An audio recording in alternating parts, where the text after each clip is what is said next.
the land of the free, and the home of the brave. Good morning, safety professionals in the National Safety Council. How are you this morning? Excellent.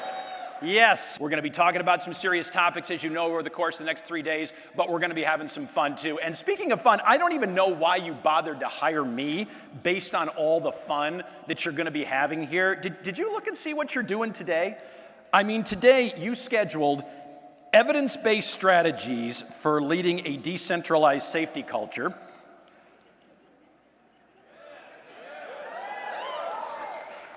a dust hazards analysis, and confined space rescue and training using COVID-19 protocols, and you scheduled all that in the same day? I don't mean to tell you people how to run your event, but maybe next year spread the fun out.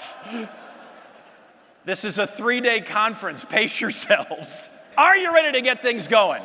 Yes, you are. Yes, you are. As you should be. Welcome to the NSC Safety Congress and Expo. I want to start by saying how great it is to see each of your faces again in person. You are the nation's leading safety and health professionals. I'm just honored to be in this room with you here today. Each of you as safety professionals rose up to lead and serve in very challenging times. To me, rising up speaks to resiliency and adaptability. With all the challenges you put in front of you, you continue to be there for your teams and to meet those challenges head on, all the while making necessary adjustments to keep us safe. Rising up, being resilient and adaptable, and embracing change are really at the core of the National Safety Council. Many of you know, but for those of you who don't, the National Safety Council was formed in 1913 as a nonprofit advocacy organization in response to a horrific national tragedy, the Triangle Shirtwaist Fire, where 146 garment workers, mostly women and children, either burned or jumped to their death when a fire ignited in the garment factory in New York City. The fire lasted only 18 minutes. Due to the hazardous working conditions within the factory, the flames were able to claim 146 lives in that very short period of time.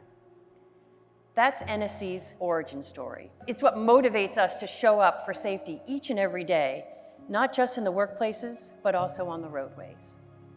And when we see emerging issues like impairment or musculoskeletal disorders, distracted driving, and many others that impact our workplaces and roadways, we are compelled to lead. Our founders knew that something had to change. With workplace deaths at a daily occurrence, continuing to passively watch the mounting injury and death tolls was unacceptable. Something had to, yes, change. Just like NSC rose from the ashes of the Triangle tragedy, so did groundbreaking laws on fire safety, factory inspections, child labor laws, and finally, in 1970, the Occupational Safety and Health Administration, OSHA. I'm reminded by a verse that says, "I will rise up. Rise like the day, I will rise up in spite of the ache." That verse is about resilience. It's about overcoming adversity.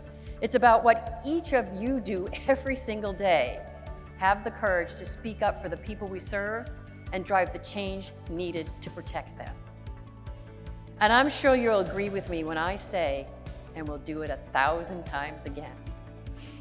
Thank you and welcome to the 2022 National Safety Congress and Expo.